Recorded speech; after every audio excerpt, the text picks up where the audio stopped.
आज का हमारा ये नुस्खा आपके शरीर में जान डाल देगा। अगर आप थकान से परेशान हैं, कमज़ोरी रहती है, जोड़ों में दर्द रहता है, याददाश्त कमज़ोर हो गई है, शरीर में किसी भी तरह की कमज़ोरी है, चाहे वो आंखों की कमज़ोरी हो, हड्डियों की कमज़ोरी हो या किसी भी तरह की कमज़ोरी हो, उसके लिए आज का हमारा ये नुस्खा आपको बेहद लाभ देगा। अगर आज की ये जानकारी, ये नुस्खा आपको अच्छा लगे तो प्लीज़ इस वीडियो को लाइक कीजिएगा और इसे सभी के साथ शेयर कीजिएगा ताकि सभी के पास तक ये जानकारी पहुंचे। नमस्कार, आप सभी का बहुत बहुत स्वागत है। मैं आपकी होस्ट एंड दोस्त मधु, एक सर्टिफाइड डाइटिशियन और एक नेचुरोपैथ। आज आपके साथ शेयर कर रही हूँ एक ऐसा घरेलू नुस्खा जिसे आप बहुत आसानी से किचन में ही अवेलेबल चीज़ों के साथ बनाकर तैयार करेंगे और ये आपके शरीर की हर तरह की कमज़ोरी को दूर करेगा। कई बार अक्सर लोगों को कहते हुए सुना है कि शरीर में जान ही नहीं है, हड्डियां बहुत आवाज़ करती हैं, कट कट की आवाज़ आती रहती है, जोड़ों में जगह जगह दर्द है, किसी को कंधे का, किसी को गर्दन का, किसी को अगर पसलियों में पैरों की या फिर शरीर की किसी भी तरह का दर्द है, कमर की दिक्कत है, कमर में दर्द रहता है या साइटिका का प्रॉब्लम है। इन सारी समस्याओं के लिए नुस्खा आपको काफ़ी लाभ देगा।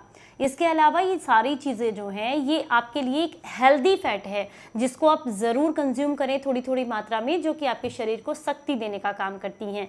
तो चलिए जानते हैं कि इसे किस तरीके से बनाना है। ऐसे में आपको अखरोट का सेवन ज़रूर करना चाहिए क्योंकि ये हाई कोलेस्ट्रॉल को कम करने का काम करता है और नसों की कमजोरी को दूर करने का काम करता है। तो यहाँ पर आपने 100 ग्राम की मात्रा में अखरोट का इस्तेमाल कर। पहली जो चीज़ हम यहाँ पर इस्तेमाल करेंगे वो है भुनी हुई अलसी। ये हम 20 ग्राम की मात्रा में लेंगे। अगर आप इस नुस्खे का इस्तेमाल गर्मियों के लिए करना चाहते हैं तो 20 ग्राम की मात्रा में ही लें। अदरवाइज सर्दियों में इस नुस्खे को अगर आप बनाते हैं तो यहाँ पर 50 ग्राम की मात्रा में आप भुनी हुई अलसी का इस्तेमाल कर सकते हैं।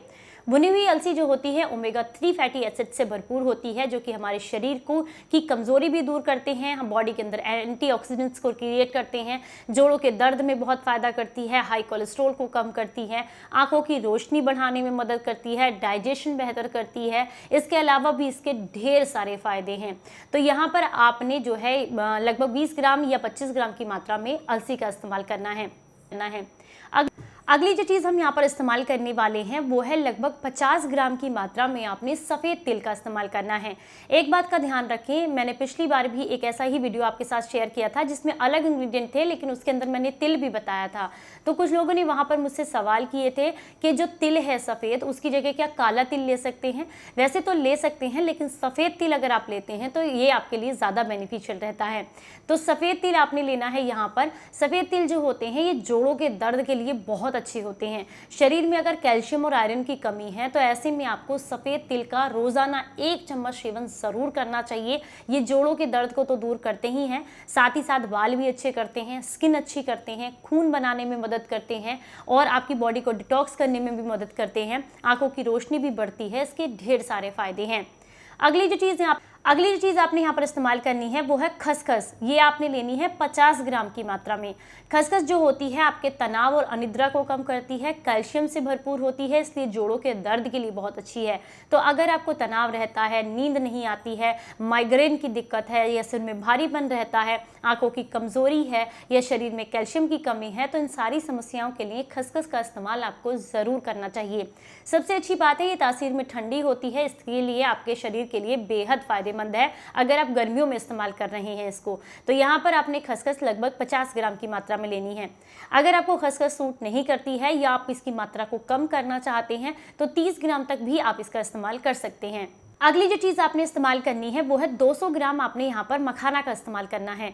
मखाना जो है वो कैल्शियम से भरपूर होता है और इसके अलावा भी इसमें ढेर सारे पोषक तत्व होते हैं जो कि शरीर को एनर्जी भी देते हैं, लेकिन गुड वे में एनर्जी देते हैं। इसका कोई साइड इफेक्ट या कोई अलग बैड इफेक्ट नहीं होता है, कम कैलोरीज होती हैं, इसलिए आपका वजन भी नहीं बढ़ता है। तो ये नुस्खा हम आपको बता रहे हैं। जिन भी लोगों को ये शिकायत रहती है कि हम मोटे हैं लेकिन हमारे शरीर में दर्द है, तो अगर हम ये नुस्खा खाएंगे तो कहीं मोटे तो नहीं हो जाएंगे, वजन तो नहीं बढ़ जाएगा, ऐसा बिल्कुल भी नहीं है। चाहे आप मोटे हैं, चाहे आप पतले हैं, अगर आपके शरीर में जोड़ों में किसी तरह का दर्द है, आपको थकान कमजोरी रहती है, तो ये आपकी हड्डियों की कमजोरी है और उसको दूर करने के लिए नुस्खा आपको काफ़ी लाभ देगा। इससे आपका वजन नहीं बढ़ेगा क्योंकि एक हेल्दी फैट है और इसे एक सीमित मात्रा में ही हम इस्तेमाल करेंगे। हालांकि पहले भी बहुत सारे लोगों के कमेंट्स मैंने पढ़े हैं, वो लोग कहते हैं जो भी नुस्खे आप बताती हैं अगर हम उनको लेते हैं तो कहीं कहीं हमारा वजन तो नहीं बढ़ जाएगा, लेकिन फिर भी हमारी कमर में दर्द है तो क्या लें या नहीं लें। तो देखिए, अगर आपके शरीर में कमजोरी है इस तरह की, यानी कि हड्डियों की या नसों की, तो उसके लिए आप नुस्खा जरूर लें, क्योंकि जो भी नुस्खे मैं आपके साथ शेयर करती हूँ उसमें मैं जरूर मेंशन करती हूँ कि इससे वजन बढ़ेगा या नहीं बढ़ेगा। साथ में जो हेल्दी फैट होते हैं इनसे वजन नहीं बढ़ता है, क्योंकि इन्हें हम सीमित मात्रा में लेते हैं। ये हमारे शरीर को एनर्जी देती हैं। फैट उन चीज़ों से बढ़ता है जो चीज़ें आप डीप फ्राई यूज़ करते हैं, पैकेट फूड यूज़ करते हैं, मैदा की चीज़ें यूज़ करते हैं, चीनी का इस्तेमाल करते हैं, इनसे फैट बढ़ता है। रिफाइंड ऑयल यूज़ करते हैं, इन सारी चीज़ों से दिक्कतें होती हैं। अच्छी चीज़ों से आपको दिक्कतें नहीं होती, आपके शरीर को शक्ति मिलती है। अगली जो चीज़ हम यहाँ पर इस्तेमाल करेंगे वो है 100 ग्राम की मात्रा में आपने खिले हुए चने का इस्तेमाल करना है, जो कि भुने हुए चने आपको मार्केट में आसानी से मिल जाएंगे। ये प्रोटीन से भरपूर होते हैं, शरीर को बहुत फ़ायदा करते हैं, गुड फैट इनके अंदर होता है। साथ ही साथ ये आपके हार्ट के लिए, आपके जोड़ों के दर्द के लिए, आपकी पुरानी खांसी के लिए, लंग्स के इन्फेक्शंस के लिए बहुत अच्छे होते हैं। तो इनका भी इस्तेमाल आप ज़रूर कीजिएगा। अगर आपको सूट नहीं करते हैं या फिर ऐसे कोई भी इंग्रेडिएंट है जो आपको सूट नहीं करता है, तो उसको आप स्किप कर सकते हैं, उसको रिप्लेस कर सकते हैं अपनी पसंद के किसी भी इंग्रेडिएंट के साथ में। लेकिन ध्यान रखना है, कोई ऐसा इंग्रेडिएंट बिल्कुल मत लीजिएगा गर्मियों के मौसम में जिसकी तासीर ऑलरेडी बहुत ज़्यादा गर्म हो और वो इनके साथ सूट ना करता हो। तो इस बात का ध्यान रखिएगा। आप चाहें तो मुझे कमेंट करके भी पूछ सकते हैं। अगली जो चीज़ आपने इस्तेमाल करनी है वो है सूरजमुखी के बीज। ये भी बहुत आसानी से किसी आयुर्वेदिक स्टोर से या ग्रोसरी स्टोर से आपको मिल जाएंगे। 25 ग्राम की मात्रा में आपने इनका इस्तेमाल करना है। ये शरीर को आप कह सकते हैं ऑयलमेंट देने का काम करते हैं, चिकनाई देने का काम करते हैं। अगर हड्डियों में रूखापन आ गया है तो उसको खत्म करने का काम करते हैं।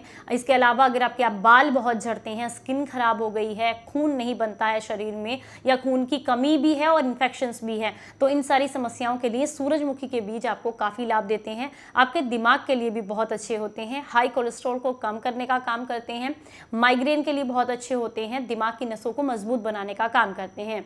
अगली जो चीज़ आपने इस्तेमाल करनी है वो है यहाँ पर लगभग 25 ग्राम की मात्रा में, या फिर 25 से 30 ग्राम की मात्रा तक आप इस्तेमाल कर सकते हैं। हरी इलायची आपने लेनी है, जिसे छोटी इलायची भी कहते हैं। ये बॉडी को डिटॉक्स भी करती है, एनर्जी देने का काम भी करती है, खून को साफ करती है, खून बनाने में मदद करती है, हाई कोलेस्ट्रॉल को कम करती है। इसमें हेप्टोप्रोटेक्टिव तत्व पाए जाते हैं जो कि आपके लीवर को मजबूती देते हैं। ये मूत्र विकार को दूर करने का काम करती है, कब्ज एसिडिटी की समस्या को दूर करती है, यानी कि डाइजेशन के लिए भी अच्छी है, हड्डियों के लिए भी अच्छी है, हर तरीके से आपको लाभ देती है। साथ ही साथ मानसिक तनाव को दूर करके एक बेहतर नींद लाने में भी मदद करती है। तो इन सारी चीज़ों को पीस करके आपने पाउडर बना लेना है और इस पाउडर को आपने किसी कांच के डब्बे में स्टोर करके रख लेना है। अगर आपको लगता है इनमें से कोई भी चीज़ ऐसी है जिसे नमी लगी हुई है, तो या तो धूप दिखा लें, इस समय पर तो काफ़ी अच्छी धूप है, तो आप चाहें तो धूप दिखा लें, या फिर कढ़ाई में डालकर हल्का सा उसको भून लें ताकि उसकी नमी दूर हो जाए और आपका ये जो पाउडर है ये लंबे समय तक आप इसको स्टोर कर सकें, खराब ना हो। इस पाउडर का इस्तेमाल आपने लगातार 3 महीने तक करना है। हो सकता है ये पाउडर आपका 3 महीने चल जाए, या हो सकता है आपको दोबारा बनाने की ज़रूरत भी पड़े। ये डिपेंड करता है आप किस क्वांटिटी में ले रहे हैं। वैसे मेरी अगर आप एडवाइस लेंगे तो इसको लगभग आपने 1 चम्मच लेना है रोज़ाना रात को दूध के साथ में। गाय का दूध लेना है गुनगुना, जिसे धागा मिश्री से आप मीठा करेंगे, और उसी के साथ साथ आपने इसको या तो दूध के अंदर घोल लीजिएगा या पहले इसको ले लीजिए, उससे ऊपर से दूध पी लीजिएगा। अगर आपको लगता है कि आपके शरीर में बहुत ज़्यादा दर्द है या घुटनों का ग्रीस खत्म हो गया है, तो ऐसे में आप क्या कीजिएगा, इस पाउडर को पहले दूध में घोल लीजिए, उसके बाद आधा चम्मच गाय का घी दूध के अंदर डालिएगा और उसे अच्छे से फेंटने के बाद इसे खड़े होकर आपने पीना है। मतलब 2-4 बार आप इसको दूसरे गिलास में डाल करके इसमें झाग ले आइएगा, जिससे कि दूध थोड़ा हल्का हो जाता है, डाइजेशन के लिए अच्छा हो जाता है। उसके बाद ऐसा करने से मैं आपको सिंपली बता दूं, जब मैं आपको बोलती हूँ फैट कर इस्तेमाल करें दूध का, तो उसका फ़ायदा ये होता है कि इसमें ऑक्सीजन की मात्रा बढ़ जाती है। आप एयर के थ्रू उसको बार बार उलटते पलटते हैं तो इसमें ऑक्सीजन की मात्रा बढ़ जाती है, जिससे डाइजेशन ईजी हो जाता है। तो आप ऐसे में इसको जो भी दूध रात में लेते हैं उसे अच्छे से फेंट कर लें, उसके अंदर अच्छे झाग होने चाहिए, और उसे खड़े होकर के पिएं। इससे आपके घुटनों में फिर से चिकनाई बनने लगती है, ग्रीस बनने लगता है, जोड़ों का दर्द भी दूर हो जाता है। इस नुस्खे को लगातार 3 महीने तक लीजिएगा, आपको बेहद लाभ मिलेंगे। शरीर की किसी भी तरह की कमजोरी हो वो दूर हो जाएगी। और पिछले कुछ समय में मेरे साथ लोगों ने कई सारे कमेंट्स करके ये पूछा था कि हमारा वज़न नहीं बढ़ रहा है, हम क्या करें। तो ऐसे में आप क्या कीजिएगा, इसी का इस्तेमाल आपने करना है, लेकिन आपको कंपलसरी है कि आप गाय के घी का इस्तेमाल डेली आपको करना है, क्योंकि गाय का घी जो होता है वो डाइजेशन को इम्प्रूव करता है, आपके खाना पचने की शक्ति को बढ़ाता है, जिसकी वजह से शरीर को खाना लगता है और आपका वजन बढ़ने लगता है। तो हड्डियों की दिक्कत जिनको है उनको गाय के घी का इस्तेमाल करना है, यानी कि दूध के अंदर मिक्स करके, और जिनका वजन कम है उन्हें जो है गाय का घी इस्तेमाल करना है इसके अंदर, दूध के अंदर मिक्स करके। इन दोनों लोगों के लिए ज़रूरी है कि वो गाय का घी ज़रूर दूध में डालें। अदरवाइज़ अगर आपको ऐसी कोई समस्या नहीं है, सिर्फ थकान और कमज़ोरी के लिए इस्तेमाल कर रहे हैं, तो सिंपली दूध के साथ में आप धागा मिश्री डाल करके इस पाउडर को 1 चम्मच लीजिएगा रात को, आपको काफ़ी लाभ मिलेंगे। उम्मीद करती हूँ आज की ये जानकारी, ये वीडियो आपको अच्छी लगी होगी। पसंद आई है तो लाइक करें और इसे सभी के साथ शेयर करें। चलिए फिर मिलेंगे किसी नई जानकारी के साथ, तब तक अपना ख्याल रखें, अपनों का ख्याल रखें और हंसते मुस्कुराते रहें। Stay healthy, stay happy. Bye bye, नमस्कार।